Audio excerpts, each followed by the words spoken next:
ವಿಶಿಷ್ಟವಾದ ಯೋಜನೆಗಳಿಂದ ಸಿದ್ಧವಾಗಿಸಿದ ಸುಯೋಧನ ಓಲಗೈ ಸಂಧಾನಕಾರನಾಗಿ ಹಸ್ತಿನಾವತಿಗೆ ಆಗಮಿಸುವಂತಹ ಕೃಷ್ಣನನ್ನು ಸ್ವಾಗತಿಸುವಂತಹ ಸದಾಶಯ ಸದುದ್ದೇಶ ಮಾತ್ರ ಏನು ಹಸ್ತಿನಾವತಿಯ ರಾಜವೈಭವದ ಯೋಗ್ಯತೆ ಇದು ಬಂದಂತಹ ಕೃಷ್ಣನಿಗೆ ಸ್ಪಷ್ಟವಾಗಿ ಅರ್ಥವಾಗಬೇಕು.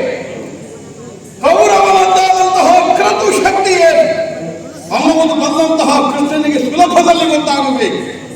ಏನು ಹಸ್ತಿನಾವತಿಯದ್ದಾದ ವೈಭವ ಇದನ್ನು ಕಣ್ಣಲ್ಲಿ ಕಂಡು ಬೆರಗಿನಿಂದ ಕಣ್ಣರಳಿಸಿ ನಿಲ್ಲುವಂತಹ ಸ್ಥಿತಿಯಾಗಬೇಕು ಅನ್ನುವುದಕ್ಕಾಗಿ ಇಷ್ಟದ ಸಿದ್ಧತೆಯನ್ನು ಮಾಡಿ ದೇವಲೋಕದಲ್ಲಾರು ಸಮಾನ ವಯಸ್ಸಿನವರೇ ಸಭೆಯಲ್ಲಿದ್ದಾರೋ ಏನು, ಇಲ್ಲಿ ಹಾಗಲ್ಲ, ವಯಸ್ಸಿನ ತರತಮವನ್ನು ಹೊಂದಿದ ಹಿರಿಯರಿಂದ ತೊಡಗ ಮುಂದಿನ ಪೀಳಿಗೆಯಾದ ಕಿರಿಯರ ತನಕ ಎಲ್ಲರೂ ಸಮಾವೇಶಗೊಂಡಂತಹ ಮಹಾಸಭೆ.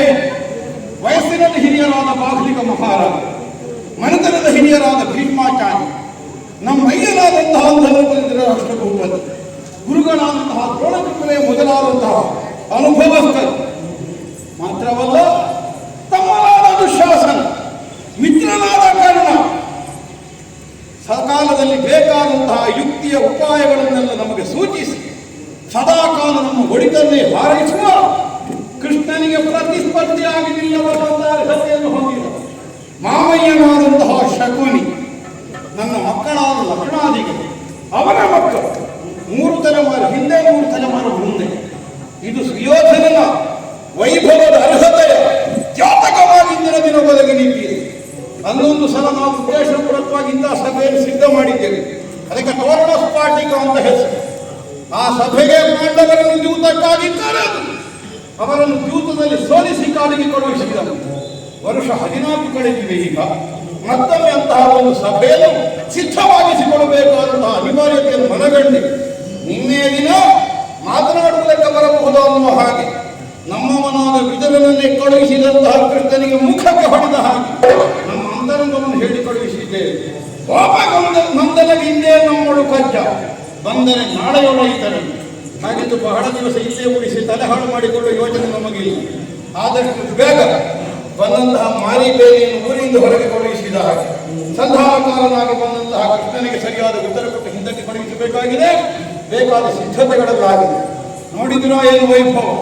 ಕೆಲವು ಕಡೆಯಲ್ಲಿ ಗೀತಗಾಯನ, ಮತ್ತೆ ಕೆಲವು ಕಡೆಯಲ್ಲೆಲ್ಲ ನರ್ತರ, ಮತ್ತೆ ವಾಕ್ಯಾರ್ಥಗಳು, ದೇಶ ವಿದೇಶಗಳಿಂದ ತಜ್ಞರಾದ, ನುಡಿತರಾದ, ಸಿದ್ಧರಾದ, ಪ್ರಸಿದ್ಧರಾದ ಅನೇಕ ಕಲಾಕಾರರನ್ನೆಲ್ಲ ಬರೆಸಿ ಎಲ್ಲ ವ್ಯವಸ್ಥೆಗೊಳಿಸಿದೆ.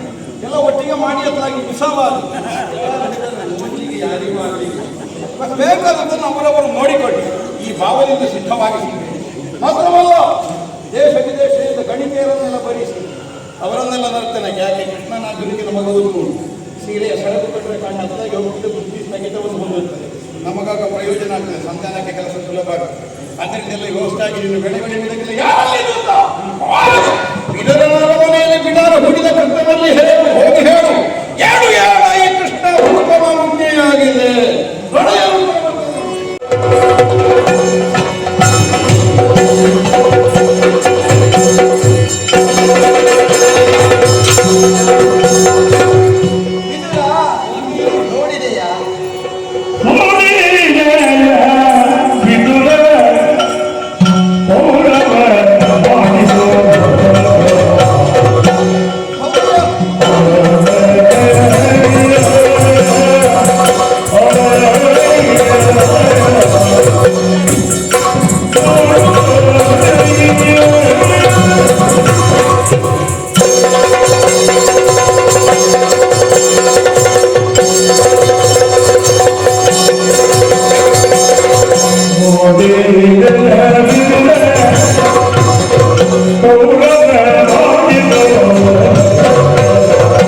ಏನು ಸೋಜಿಗರು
ಏನು ಧ್ವನಿಯಿಂದಲೇ ನಮಗಾಡಿದೆ.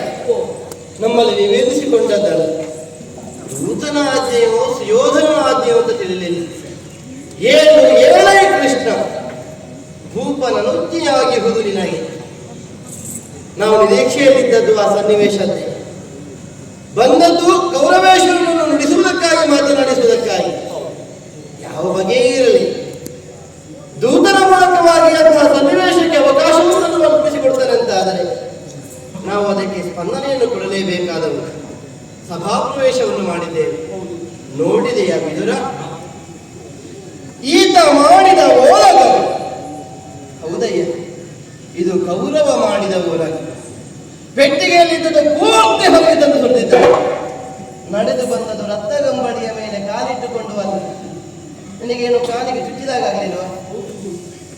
ಮುತ್ತು ರಕ್ತ ಹವಳಾದಿಗಳನ್ನು ದಾರಿಯಲ್ಲಿ ಚೆಲ್ಲಿದ್ದಾರೆ. ಇಲ್ಲಿನ ಶ್ರೀಮಂತಿಕೆ ಎನ್ನುವುದನ್ನು ಕಾಣಿಸುವುದಕ್ಕೆ ಬಿಂಬಿಸುವುದಕ್ಕೆ ಇದು ಸಾಂಕೇತಿಕವಾದಂತಹ ಒಂದು ದರ್ಶರೂಪಕವೇ ಸರಿ. ಒಂದೆಡೆಯಲ್ಲಿ ವಾರಾಂಗನೆಯರು ಸೇರಿ ಬಗೆ ಬಗೆಯ ಭಂಗಿಗಳನ್ನು ಅನಾವರಣಗೊಳಿಸುತ್ತಾರೆ. ಹಾವ ಭಾವ ಬೆಳಕು ವಿಜ್ಞಾನಗಳಿಂದ ಲಾಸ್ಯವನ್ನು ಬೆಳೆಸುವ ಮೂಲಕವಾಗಿ ಭಾವ ವಿಶೇಷದಿಂದಲೇ ನೃತ್ಯದ ಭಂಗಿಯಿಂದ ನಮ್ಮನ್ನು ಬಂಧಿಸುವುದಕ್ಕೆ ಮುಂದಾಗಿದ್ದಾರೆ. ನನಗೆ ಅನ್ನಿಸ್ತದೆ, ಈ ಕೌರವ ನನ್ನನ್ನು ಕೇವಲ ಸ್ತ್ರೀಲೋಲನೆನ್ನುವ ಹಾಗೆ ಗ್ರಹಿಸಿ ಭಾವಿಸಿ ಭ್ರಮಿಸಿದ್ದಾನೋ ಏನು. ಇನ್ನು ಮುಂದುವರೆದುಕೊಂಡು ಬಂದರೆ ವೇದ ಇದರೆಲ್ಲ ಒಂದಾಗಿ ವೇದೋಕ್ತಿಯಿಂದಲೂ ಸ್ತುತಿಗಳಿಂದಲೂ ನಮ್ಮನ್ನು ಪೂಜಿಸುವುದಕ್ಕೆ ಕೊಂಡಾಡುವುದಕ್ಕೆ ಮುಂದಾಗಿದ್ದಾರೆ. ಕಿವಿಗೊಟ್ಟು ಕೇಳುವುದು ಯಾರ ಸ್ತುತಿ ಅಂತ? ಕೃಷ್ಣ ಕೃಷ್ಣ ಅಂತ ಶಬ್ದ ಹೇಳ್ತದೆ, ಹೆಸರು ಬರ್ತದೆ. ಇದು ನಮ್ಮನ್ನೇ ನಿಂದಿಸುವುದು ಅನ್ನೋದಿಗೆ ಸ್ಪಷ್ಟ. ಅರ್ಥ ಇದೆ ನನಗೆ. ಎಲ್ಲಿಯಾದರೂ ಭಾವಕ್ಕೆ ಒಳಪಟ್ಟು ಕೃಷ್ಣ ಭ್ರಮೆಗೊಂಡು ಇಲ್ಲಿಂದ ಬಂದ ಕಾರಣವನ್ನು ಮರೆತು ಹೋದ್ರೆ ಹೋಗ್ಲಿ ಅಂತ. ಇನ್ನು ಮುಂದುವರಿದು ಬಂದ್ರೆ ಅಪ್ಪನೋಡಲ್ಲಿ ವ್ಯವಸ್ಥೆ ನೋಡು. ಬಿಚ್ಚು ಕತ್ತಿಯ ಕೆಚ್ಚೆದೆಯ ವೀರರು ಅಚ್ಯುತನು ಬಂದರೆ ಎದ್ದು ನಿಂತು ಗೌರವಿಸದಿರದೆ ಎನ್ನುವ ಹಾಗೆ ಪೂರ್ವದಲ್ಲಿಯೇ ಸೂಚನೆಯನ್ನು ಕೊಟ್ಟಿದ್ದಾನೆ. ಆದ್ದರಿಂದಲೇ ಪರಶುರಾಮರನ್ನು ಸೇರಿಸಿಕೊಂಡು ಮಹರ್ಷಿಗಳನ್ನು ಬೆಸೆಗೊಂಡು ಈ ಕಡೆಗೆ ಸಾಗಿ ಬಂದ ನಮ್ಮನ್ನು ಎಲ್ಲರೂ ಸತ್ಕರಿಸುವುದಕ್ಕೆ ಪುರಸ್ಕರಿಸುವುದಕ್ಕೆ ಮುಂದಾಗಲಿಲ್ಲ. ಏನೇ ಇರಲಿ, ಬಂದವರಿದ್ದೇವೆ, ಓಲಗವನ್ನು ಸೇರಿದ್ದೇವೆ. ಇದು ಮಾಡಿದ ಓಲಗ ಅನ್ನುವುದು ಸ್ಪಷ್ಟ. ಓಡಿ ಹೋಗುವನು ಕೃಷ್ಣನಲ್ಲ, ಇನ್ನು ಕರೆಸಿಕೊಂಡವರಿದ್ದಾನೆ. ಗಾಢ ಧರ್ಮದಿ ಕುಡಿತೀಯ ಮಾತನಾಡುವುದಿಲ್ಲ, ಮುಖ ನೋಡುವುದಿಲ್ಲ. ನಾವು ನಮ್ಮಷ್ಟಕ್ಕೆ, ಅವನಷ್ಟಕ್ಕೆ. ನಮ್ಮ ಕೆಲಸ ಆಗಬೇಕು. ಏನು ಮಾಡುವುದು ಈಗ? ನೋಡಿದ್ರ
ಮನೆಗೆ ಬೆಕ್ಕು ಕದ್ದು ಪ್ರವೇಶಿಸಿದ ಹಾಗೆ ಸುಯೋಧನ ಆಸ್ಥಾನವನ್ನು ಸೇರುವ ಗೋವಳದ ಟಿವಿಯನ್ನು ನೋಡಿದೆ.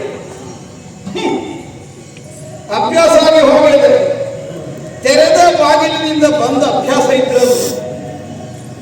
ಮುಚ್ಚಿದ ಬಾಗಿಲನ್ನು ಹೇಗಾದರೂ ಬಲವಂತದಿಂದಲಾದರೂ ತೆಗೆದು ಒಳಗೆ ಸೇರಿಯ ಅಭ್ಯಾಸವುಳ್ಳ ಇವನಿಗೆ ಇಂತಹ ಸಭೆಯನ್ನು ಪ್ರವೇಶಿಸುವಂತಹ ಕಾಲಕ್ಕೆ ಹೇಗೆ ವ್ಯವಹರಿಸಬೇಕು ಅನ್ನುವುದನ್ನು ನಿರ್ಣಯಿಸುವುದಕ್ಕೆ ಹೇಗೆ ಸಾಧ್ಯ ಆಗಬೇಕು?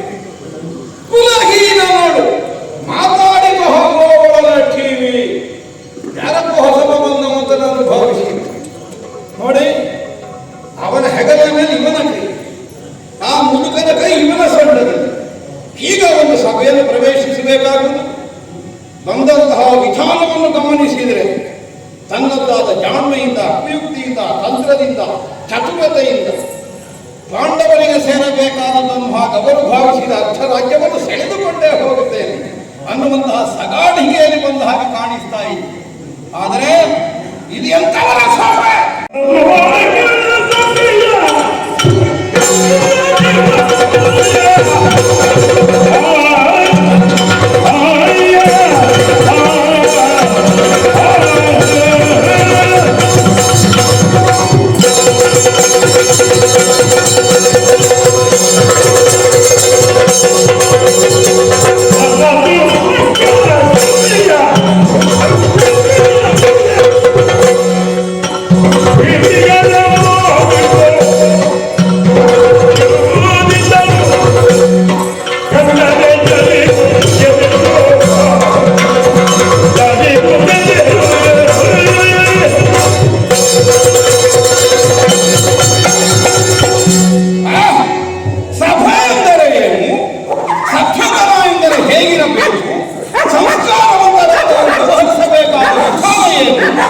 ಅನ್ನುವ ಹಾಗೆಲ್ಲ ಅಭ್ಯಾಸವಿರಬೇಕೆಂದಾದರೆ ಕೆಳಮೆಯಿಂದಲೇ ಆ ಸಂಸ್ಕಾರಗಳು ಒದಗಿ ಬರಬೇಕು. ಸಂಸ್ಕಾರ ಅನ್ನುವುದು ಸಿದ್ಧವಾಗಬೇಕೆಂದಾದರೆ ಹುಟ್ಟಿದ ಕುಲ, ಬೆಳೆದ ವಾತಾವರಣ, ವಿದ್ಯೆ ಹೇಳಿದ ಗುರು, ಒದಗಿ ಬಂದ ಸಹವಾಸ, ಇದು ನಾಲ್ಕು ಚತುರ್ಕೋನದಂತೆ ಒಬ್ಬಾದ ವ್ಯಕ್ತಿಗೆ ಬಲವಾದಂತಹ ಸಂಸ್ಕಾರವನ್ನು ಒದಗಿಸಿಕೊಡುತ್ತದೆ. ಹುಟ್ಟಿದ ಕುಲ ಹುಟ್ಟಿದ್ದೇ ಸೆರೆಮನೆ, ಕಳ್ಳರಿರಬೇಕಾದ ಜಾಗದಲ್ಲಿ ಹುಟ್ಟಿದವ. ಬೇಡ, ಬೆಳೆದದ್ದಲ್ಲಿ ದನ ಮೇಯಿಸುವವರೊಟ್ಟಿಗೆ ಬಂದರೆ ಎಷ್ಟು ಸಂಸ್ಕಾರ ಬಂದಿತ್ತು. ಅಪ್ಪ ಅಮ್ಮನಿಂದ ಪಾಠ ಉಂಟ, ಅಪ್ಪ ಅಮ್ಮ ಬೇರೆ ಇವ ಹುಟ್ಟಿದಾಕ್ಷಣವೇ ಬೇರೆಡೆಗೆ ಇಲ್ಲಿ ಹೋಗಿ ಅಲ್ಲಿ ಬೆಳೆದವು. ವಿದ್ಯೆ ಹೇಳಿದ ಗುರು, ಗುರುಮಠದಿಂದ ಗುರುಗಳೇ ಕಳಿಸಿದ್ರಂತೆ, ನಿನಗೆ ಹೇಳಿಕೊಡುವ ವಿದ್ಯೆ ನಮ್ಮದಿಲ್ಲ ಪುಣ್ಯಾತ್ಮ, ನೀನು ಮಠ ಹಾಡು ಮಾಡಬೇಡ, ಹೋಗಿಲ್ಲಿದ್ದ. ವಿದ್ಯಾಭ್ಯಾಸಕ್ಕಾಗಿ ಹೋದ 64 ದಿವಸದಲ್ಲಿ ಮರಳಿ ಮನೆಗೆ. ಅರಸು ಮಕ್ಕಳ ಸಭೆಯಲ್ಲಿ ಹೋಗ್ತಾರಿಯಲ್ಲ. ಆದ್ದರಿಂದಲೇ ಹೇಗೆ ವ್ಯವಹರಿಸಬೇಕು ಅನ್ನುವಂತಹ ವಿಧಾನ ಗೊತ್ತಿಲ್ಲದೆ ಒಟ್ಟು ಪ್ರವಾಹಕ್ಕೆ ಬಿದ್ದವನು ಹಾಗೆ ಮಾಡುವುದಕ್ಕೆ ಪ್ರಾರಂಭಿಸಿದ್ದಾನೆ. ಒಂದೇ ಕೆಲಸ, ಇವನ ಆಗಮನ ನಮಗೆಷ್ಟು ಅಸಮಾಧಾನಕ್ಕೆ ಕಾರಣವಾಗಿದೆ ಅನ್ನುವುದವನಿಗೆ ಅರಿವಾಗಬೇಕು.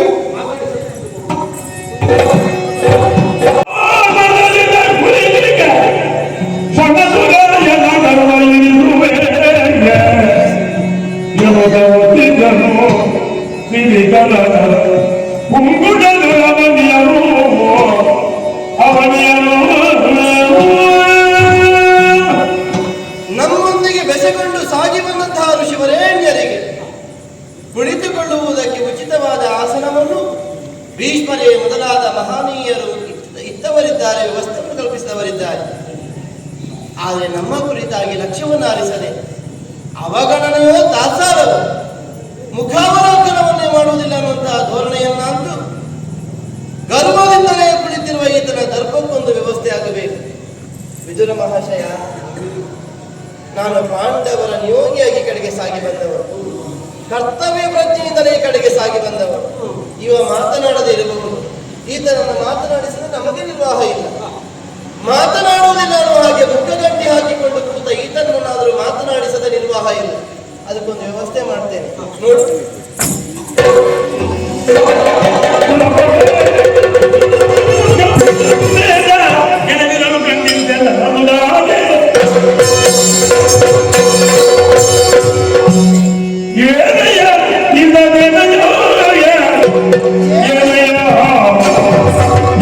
Yeah.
ಇರಲಿಲ್ಲ. ಅಲ್ಲ, ಈ ಬಗೆಯ ಪರಂಪರೆ ಒಂದು ಹಸ್ತನೆಯಲ್ಲಿ ಉಂಟೋ ಇಲ್ವೋ ಗೊತ್ತಿಲ್ಲ ನಮಗೆ. ಗೋವಳರಾಗಿರುವ ನಮಗೆ, ನೃಪರಾಗಿರುವ ನೀವು ಈ ಬಗೆಯ ಮರ್ಯಾದೆಯನ್ನು ಮಾಡುವುದೇ?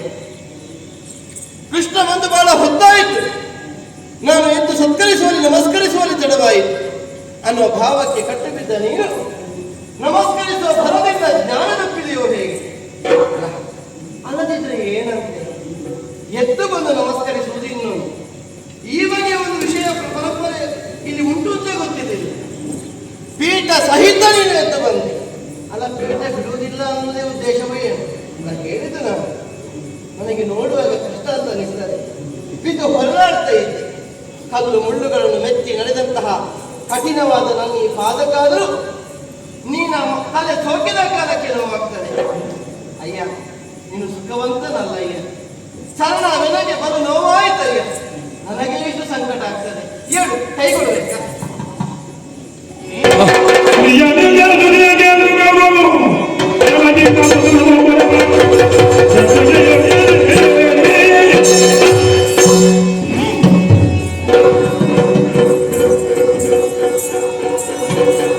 ಇನ್ನು ಸಿಟ್ಟು ಬಿಡಲಿಲ್ಲ ಈಗ ಅರಸ.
ಅಥವಾ ನೀನು ಕರೆಯದೆ ಸಮರಕವನ್ನು ಪ್ರವೇಶ ಮಾಡಿದವನು ಅಲ್ಲ. ನನ್ನ ಆಗಮನದ ಮುನ್ಸೂಚನೆ ಮೊದಲೇ ಇದ್ದ ಕಾರಣ ನನ್ನ ಸ್ವಾಗತಕ್ಕಾಗಿ ನಿನ್ನ ಯೋಗ್ಯತೆಯನ್ನು ಕಾಣಿಸುವುದಕ್ಕೆ ಬೇಕಾಗಿ ಬಹಳಷ್ಟು ಅಚ್ಚುಕಟ್ಟಾದಂತಹ ವ್ಯವಸ್ಥೆಯನ್ನು ಕಲ್ಪಿಸಿಕೊಟ್ಟವನು ನೀನು. ಆದರೆ ಇದೇನು ಬಂದ ನನ್ನ ಮುಖ ನೋಡುವುದಿಲ್ಲ. ನನ್ನಲ್ಲಿ ಕೋಪವೇ, ನನ್ನಲ್ಲಿ ಮುನಿಸೆ, ಅರಸಾನಿ ಮುನಿದಿಹೇ. ನೋಡಿದೆ ಸೆರಗಿನಿಂದ ಮುಖವನ್ನು ಮುಚ್ಚಿಕೊಂಡು ಇನ್ನೊಂದು ಕಡೆಗೆ ನೋಡಿದೆ, ತಲೆ ಕೆಳಗೆ ಮಾಡಿದ್ದು. ಸತ್ಯರ ತರದ ಈ ವ್ಯವಹಾರ ನನಗೆ ಭೂಷಣವಲ್ಲ. ಒಂದು ಅರ್ಥದಲ್ಲಿ ಗುರುಕುಲಾನ್ವಯದ ಪ್ರತಿಷ್ಠೆ ಪ್ರಕೀರ್ತಿ ಯಾರಿಂದ ಅಂತ ಕೇಳಿದ್ರೆ ನಿನ್ನಿಂದಲೇ. ನೀನು ತಲೆ ತಗ್ಗಿಸುವುದು ಒಂದೇ, ನಿನ್ನ ವಂಶಜರು ಈವರೆಗೆ ಸಾಧಿಸಿದ ಬಗೆಯ ಆ ಕೀರ್ತಿ ಮಣ್ಣುಗೂಡುವುದು ಒಂದೇ. ಅಂತದಕ್ಕೊಂದು ಅವಕಾಶ ಮಾಡಿಕೊಡಬಾರದು. ದೂರದಿಂದ ಬಂದಿದ್ದೇನೆ. ನನ್ನನ್ನು ನೋಡುವಾಗ ನನಗೆ ಪಾಪ ಅಂತ ಅನ್ನಿಸ್ತಿಲ್ಲ. ಪಾಪದ ಕೃಷ್ಣ ಬಂದಿದ್ದಾನೆ ಅಂತ ಕರುಣ ಬಿಟ್ಟು ನನ್ನನ್ನು ನೋಡಿ ನುಡಿಸಿ ವ್ಯವಹಾರ ಮಾಡಬಾರ್ದೆ. ಓ ಬಾವ, ನೆಂಟ ಬಂದಿದ್ದಾನೆ, ಮಾತನಾಡು. ಅರಸ, ಮಾತನಾಡು.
ಅದು ನಿನ್ನ ಮನೆಯವರಲ್ಲಿ ಕೇಳಬೇಕಾದದ್ದು. ಸಿಟ್ಟು ಬಂದಿದ್ದೋ ಪ್ರಸನ್ನತೆಯಿಂದ ಇದ್ದೀರಾ ಇವತ್ತು?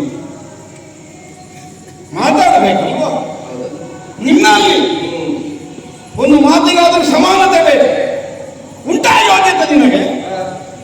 ನಿನ್ನದ್ದಾದಂತಹ ಬುದ್ಧಿ ಸಂಸ್ಕಾರ ಏನು ಅನ್ನುವ ಅನ್ನುವುದನ್ನು ಸರಿಯಾಗಿ ತೋರಿಸಿಕೊಟ್ಟೆ. ಅಲ್ಲದೆ ಹೋದರೆ ಲೋಕದಲ್ಲಿ ಕ್ರಮ ಹೇಗೆ? ಅಡಿ ತಪ್ಪಿದ್ರೆ ಹಾನಿಯೂ ಬೀಳುತ್ತದೆ. ಅದರಲ್ಲಿ ಅಪಹಾಸ್ಯ ಮಾಡಲಿಕ್ಕೆ ಏನೂ ಇಲ್ಲ. ಹುಟ್ಟಿನಲ್ಲೇ ಬಿದ್ದವನು ಎಲ್ಲರೂ ಹುಟ್ಟಿದಾಗ ಹುಟ್ಟಿದ್ದಲ್ಲ. ಮತ್ತೆ ಈ ಕುಳಿತ ಸಿಂಹಾಸನದಿಂದ ಬಿದ್ದರೆ ಆದ್ರೆ ಒಂದು ನಿರ್ಣಯ ಮಾಡಿ, ನನ್ನನ್ನು ಬೀಳಿಸಿದ್ರು ನಾನು ಇರುವಷ್ಟು ಕಾಲ ಪೀಠದಿಂದ ನನ್ನನ್ನು ಬೇರೆ ಮಾಡಲಿಕ್ಕೆ ಯಾವುದಿಗೂ ಆಗುವುದಿಲ್ಲ. ಆದ್ದರಿಂದಲೇ ಗದ್ದಿಗೆ ಸಹಿತವಾಗಿ ನಾನು ಕೆಳಗೆ ಬಿದ್ದಿದ್ದೇನೆ. ಇಲ್ಲದಿದ್ರೆ ಬಿದ್ದ ತಕ್ಷಣದಲ್ಲಿ ಒಂದು ಸಹಾನುಭೂತಿ ಅನುಕಂಪವನ್ನು ಕಾಣಿಸುವಂತಹ ಮನೋವೃತ್ತಿ ಸಜ್ಜನ ಸಂಸ್ಕಾರದಿಂದ ಹೌದಾದ್ರೆ ಬಿದ್ದು ಕೈಗೊಳ್ಳು. ಇದನ್ನು ಕೇಳಬೇಕಾದದ್ದು ನೀನು ಬಂದದ್ದೇ ಕೈ ಕೊಡ್ಲಿಕ್ಕೆ ನನಗೆ ಅರ್ಥ ಆಗಿದೆ. ಆದ್ದರಿಂದ ಅದನ್ನು ಕೇಳಲಿಲ್ಲ, ನೀನು ಕೈ ಕೊಡಬೇಕು. ಏನು ಭಾವನೆಗೆ ನೆಂಟನ ಮಾಡುವಂತಹ ಮರ್ಯಾದೆಯ ವಿಧಾನ ಇಲ್ಲಿಂದ ಭಾವಿಸಿದೆಯಾ? ಮತ್ತೆ ನಿನಗೆ ಒಂದು ಗೌರವವನ್ನು ಕೊಡಬೇಕು ಅಂತಾದ್ರೆ ಯಾವ ಸೀಮೆಯ ದೊರೆ ನೀನು ಬೇಕಲ್ಲ. ಗೋಪಾಲ ಬಾಲರ ಬುದ್ಧಿಯನ್ನು ಕಾಣಿಸಿದವ ನಿನ್ನ ಗುಣಗಳನ್ನು ಕಂಡೆ ನಾನು. ಆಮೇಲೆ ನಿನ್ನಲ್ಲಿ ಮಾತಾಡಿಸಬೇಕು. ನಿನಗೊಂದು ಅನುಭವಕ್ಕೆ ಬರಲಿ ಅನ್ನುವುದಕ್ಕಾಗಿ ಸುಮ್ಮಗೆ ಉಳಿದರು. ಬರಲಿ ಸಭೆಗೆ ಕೃಷ್ಣ ಅಂತ ಹೇಳಿ ಕಳಿಸಿದವ ಯಾರು? ನಾನೇ ಅಲ್ವಾ? ನೀನೆ ಬಂದು ನನಗೆ ಗೊತ್ತಿಲ್ಲ ನನ್ನನ್ನು ಮಾತಾಡಿಸಬೇಕು ಅಂತ. ಮಾತಾಡಿಸಿದ ಉಳಿದದ್ದು ಯಾಕೆ? ತುಂಬಿದ ಸಭೆಯಲ್ಲಿ ನಿನಗೆ ಅನುಭವ ಬರಬೇಕು. ನಮಗಾಗಿ ಒಂದು ವ್ಯವಸ್ಥೆ ಮಾಡಿದರೆ ಅದಕ್ಕೆ ಒಪ್ಪಿಕೊಂಡು ನಾವು ಒದಗದೇ ಹೋದರೆ ವ್ಯವಸ್ಥೆಯನ್ನು ಒದಗಿಸಿಕೊಟ್ಟವನಿಗೆ ಎಷ್ಟು ನೋವಾಗುತ್ತದೆ ಅನ್ನುವಂತಹ ಅರಿವು ನಿನಗೆ ಬರಬೇಕು ಬದುಕಿನಲ್ಲಿ ಅನ್ನುವ ಕಾರಣಕ್ಕಾಗಿ ಎಷ್ಟು ಮಾಡಿ ಬಾರದೆ ಇದ್ದೀತ ನಿನ್ನಲ್ಲಿ ಕೋಪ. ಯಾಕೆ? ನಿನಗೆ ನಮ್ಮಲ್ಲಿ ಪ್ರೀತಿ ಉಂಟಾ? ನಿಮಗೆ ನನ್ನ ಅರಮನೆಯ ದಾರಿ ಗೊತ್ತಿಲ್ಲ. ನಿನಗೆ ಏನು ಗೊತ್ತಿಲ್ಲ? ಎಷ್ಟು ವ್ಯವಸ್ಥೆ ಮಾಡಿದ್ದಾರೆ?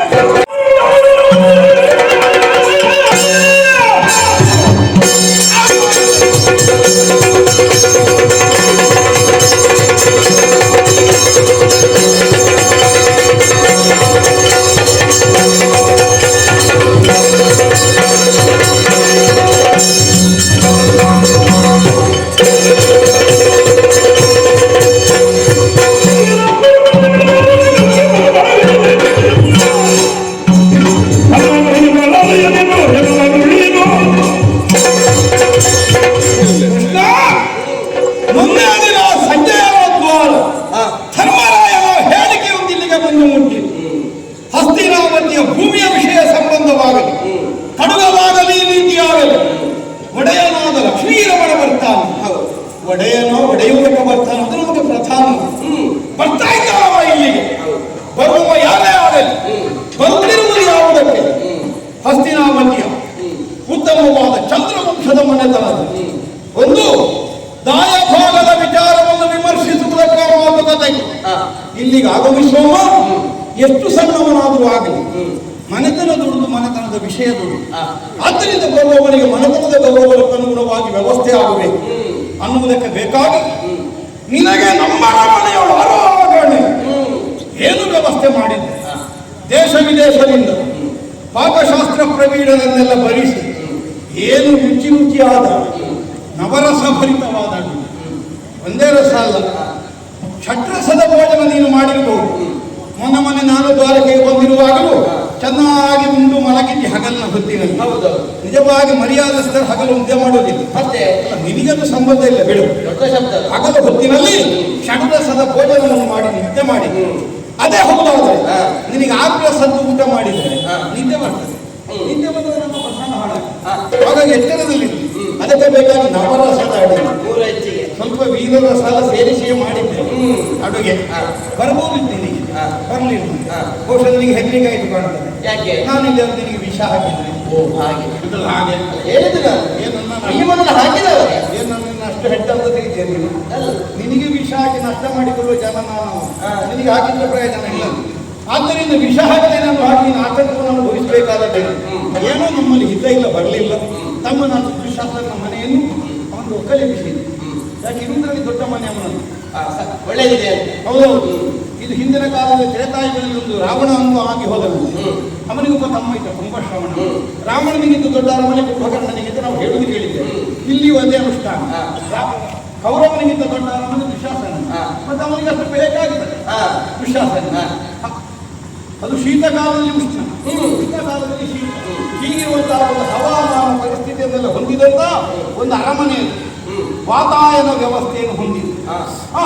ಬಂದು ನಿನಗೆ ಅಲ್ಲೇ ಆಗಿ ಉಸಿರು ಬಿಡು ಬಿಡುವುದಕ್ಕೆ ಸಾಗಲು ಅಂತ ಹೇಳಿದ್ರೆ ನಿಟ್ಟಿಸಿರು ಬಿಡುವುದಕ್ಕೆ ಅಲ್ಲಿ ಇಲ್ಲಿವರೆಗೆ ಬಂದ ಒಂದು ಆಯಾಸ ಪರಿಹಾರ ನಿಟ್ಟಿಸಿರು ಬಿಟ್ಟು ಕೈ ಕಾಲು ಚಾಚಿ ಕುಳಿತುಕೊಳ್ಳಿಕ್ಕೆ ಆ ರಮಣೆ ಆಗಿ ಈ ಭಾವದಿಂದ ಒಂದು ದಿವಸ ಮನೆ ಬಿಡು ತಮ್ಮ ಅಂತ ಹೇಳಿ ಇದು ಅಮ್ಮ ಮನೆಯಿಂದ ಹೊರಗೆ ಬಂದದ್ದು ಎಂಬುದು ನಿನ್ನ ಸವಾರಿ ಅಲ್ಲಿಗೆ ಬರಲಿಲ್ಲ ಹಾಗಾಗಿ ಬರಲಿಲ್ವ ಕೇಳಿದ್ರೆ ರಾಜಬೀದಿಯಲ್ಲಿ ಎಲ್ಲ ಕಡೆಗೂ ಹೋಗಿ ನಮ್ಮಯ್ಯ ಅಂತ ತಿರುಪತಿ ಧೃತರಾಷ್ಟ್ರ ಭೂಪತಿ ನೀನನ್ನು ಸತ್ಕರಿಸುವುದಕ್ಕಾಗಿ ಸದ್ಯವಾದ ಗಾಂಧಾರಿ ದೇವಿಯನ್ನು ಜೊತೆಗಿರಿಸಿಕೊಂಡು ನಡು ಮಧ್ಯಾಹ್ನದ ತನಕ ಕಾದದ್ದೇ ಕಾದದ್ದು ಬರ್ತಾನೆ ಕೃಷ್ಣ ಬರ್ತಾನೆ ಬಂದೇ ಅಂತ ಅಂಗಳದ ತನ ಮನೆಯೊಳಗೆ ಕಾಲಿಡ್ಲಿಲ್ಲ ಬಂಗಾಳದ ತಳಿಗೆಯಲ್ಲಿ ನವರತ್ನದ ಕಾಣಿಕೆಯಂದಿರಿಸಿ ನಿನಗೆ ಕಾಣಿಕೆಯಾಗಿ ಕೊಟ್ಟರೆ ಅದರಿಂದ ಒಂದು ರತ್ನವನ್ನಷ್ಟೇ ಹೆಕ್ಕಿ ಮತ್ತೆ ಹಿಂದಿರುಗಿಸಿದೆ ಕೇವಲ ಔಪಚಾರಿಕ ವ್ಯವಹಾರ ತೆಕ್ಕೊಳ್ಳಿಲ್ವ ಕೇಳಿದ್ರೆ ತೆಕ್ಕೊಂಡಿ ಪ್ರಯೋಜನ ಕುಂಭ ಕೇಳಿದ್ರೆ ಇಲ್ಲ ಅಷ್ಟನ್ನು ಮಾತ್ರ ತೆಕ್ಕೊಂಡಿ ಹಾಗಿದ್ರೆ ಏನು ನಿನ್ನ ಸ್ವಭಾವ ಏನು ಅನ್ನುವುದನ್ನು ಕಾಣಿಸಿಕೊಟ್ಟೆ ವ್ಯಕ್ತಿ ಇದ್ದಾನೋ ಇಲ್ಲ ಇಲ್ಲೋ ಇದ್ದಾನೆ ಈ ಭಾವದಿಂದಲೇ ವ್ಯವಹರಿಸುವ ನಿರ್ಣಯದಿಂದ ನೀನು ಬಂದಿದ್ದಿ